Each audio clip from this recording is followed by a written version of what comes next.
啦，咁啊一定要介紹呢一間曾輝廚藝嘅老闆啦。當然曾輝廚藝有幾個老闆嘅，坐我隔離嗰個亦都係越秀團隊嘅一個重要秘書長喎，係咪啊？佢係秘書長嚟㗎，阿彪係阿彪。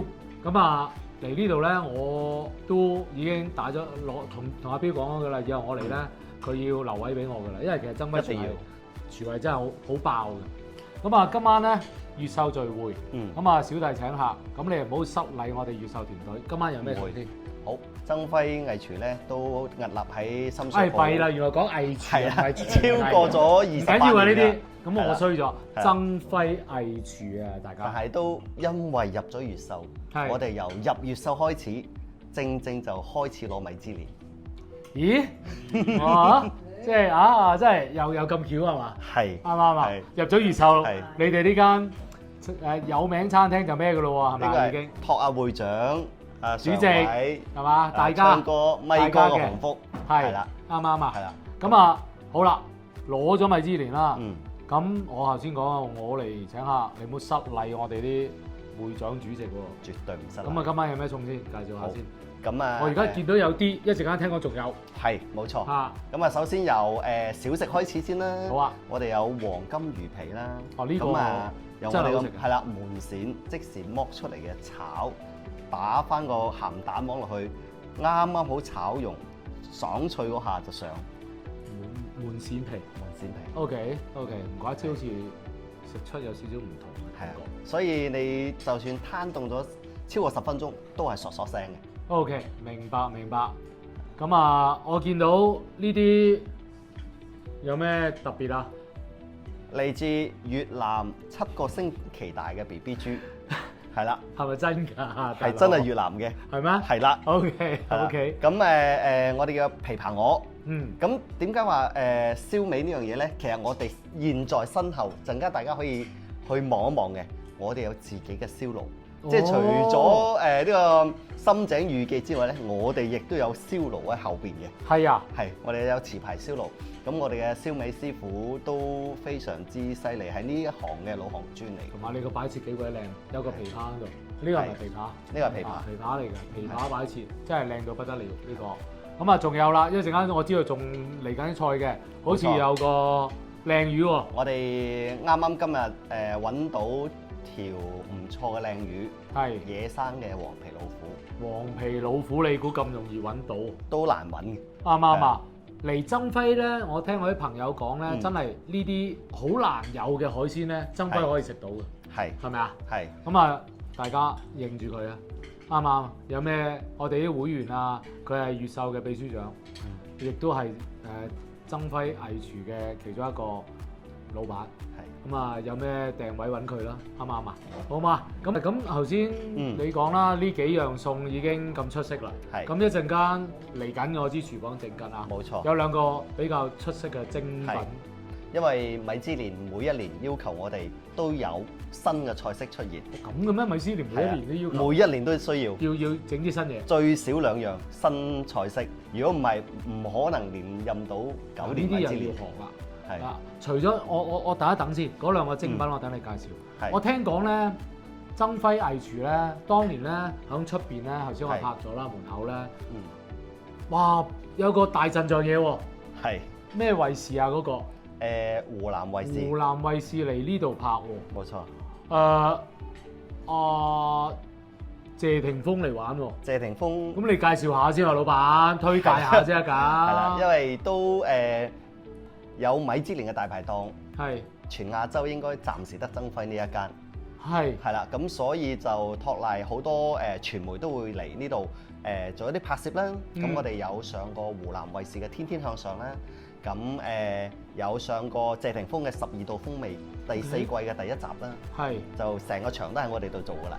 咁除此之外就係有啲韓國電視台啊、日本嘅電視台啊，甚至大家睇 TVB 有啲劇集。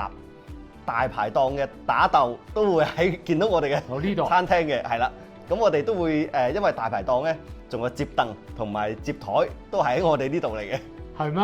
係啦。OK，咁啊，所以大家終於知道啦。但係大排檔咧，頭先我哋開場，阿李會長已經講咗啦，唔係冇冷氣嘅。你睇下我哋幾正，有嘅，着晒西裝喺度食嘢嘅，冇汗嘅我。與時並進，係一個好好嘅一個地方，我哋要推介，因為尤其是李志峰會長咧特別推介曾輝藝廚，咁所以我哋今日咧嚟到呢度食。咁啊好啦，講翻正題，兩個好特別嘅咩餸？啱啱今年最特別嘅就係咩咧？我哋有個烈酒火鳳凰。火鳳凰係，我哋有一隻係嚟自龍江嘅冰鮮雞，因為我哋唔可能有新鮮雞啦，當然香港咁啊有冰鮮雞落嚟，咁然之後咧，我哋首先將佢掛咗一日風乾咗個皮先，然之後咧喺煮之前先至慢慢將個面咧灼油，跟住然之後咧喺個半熟情況咧就攞過嚟，跟住入烈酒點着俾大家觀賞一下先。打卡係啦，用手搣開嗰下咧，你會見到啲雞油咧係滴緊落嚟嘅，好 juicy 嘅。點解我唔預先可能分好隻雞咧？係啦，因為成隻雞如果分好晒咧，佢入邊嗰啲汁水咧就冇晒㗎啦，就風乾咗㗎啦。另外一隻咧就係我哋嘅新嘅菜式叫飛天龍蝦麵。都唔係新啊！我喺小紅書睇咗。係啊，但係我哋係今年先有嘅。係咩？係，就係今年先有嘅。真係。可能下年你會見到又有新菜式出現㗎啦。咁樣嘅。冇錯。咁啊，嗰個龍蝦麵又我係睇咗㗎啦。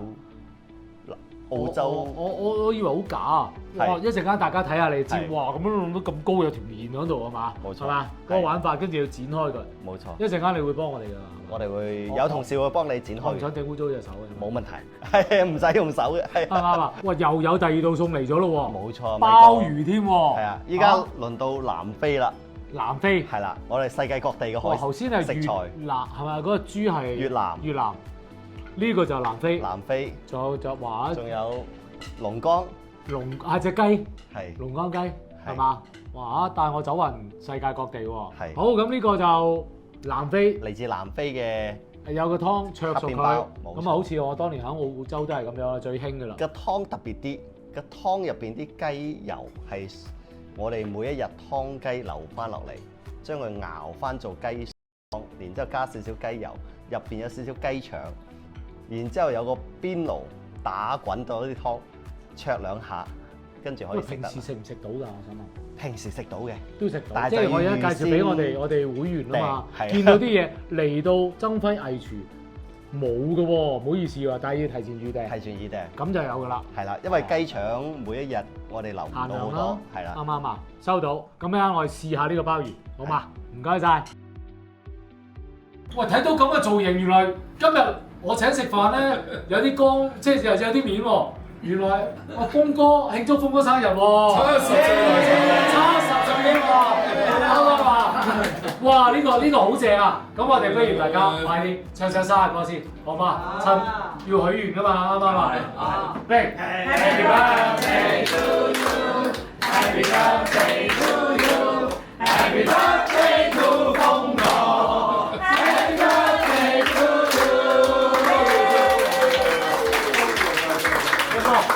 好，許個願。咁你哋大家都知我許咩願㗎啦？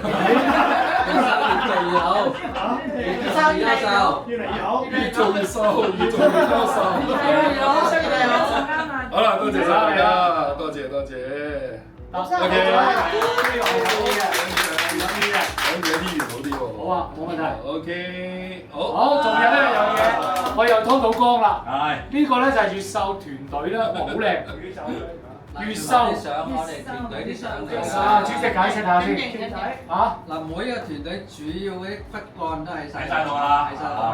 係啊。咁啊，我哋住咗我哋嘅超人，我哋係一個好團結、好齊心嘅一個團隊嚟嘅。好啦，咁啊，輝哥，你今日喺度咧，你代表我哋去送俾人咯。好啦，輝哥，好，恭喜晒，恭喜晒啊！哇，真係食餐飯有咁多嘢睇，咁咩話真係開心。多謝輝哥，多謝晒，多謝晒。梗係食啦，愛大家。